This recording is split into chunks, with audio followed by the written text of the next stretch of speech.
पाकल पान केर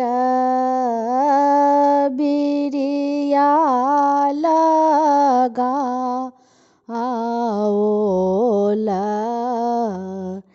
नगर में पड़ल कार है पाकल पान केर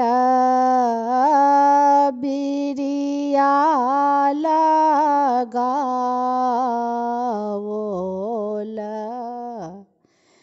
नगर में पड़ल कार है आबाथो देवलोक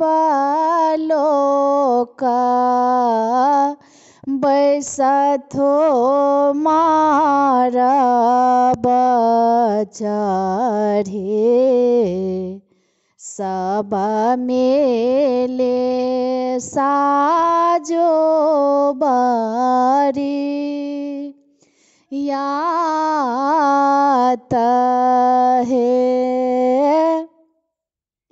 कोने बाबा साजलाने आ जाना बाजाना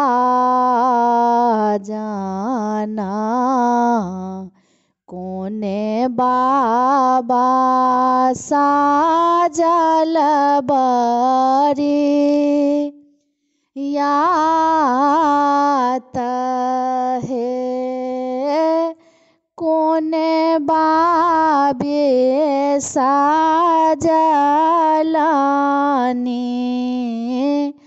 दुल्हा दोलरुआ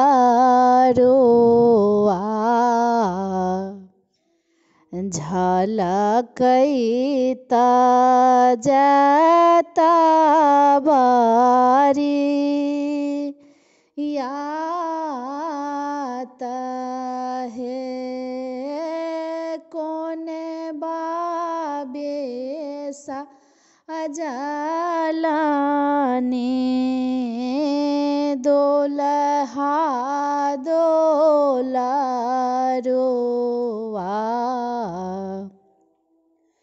झलकैत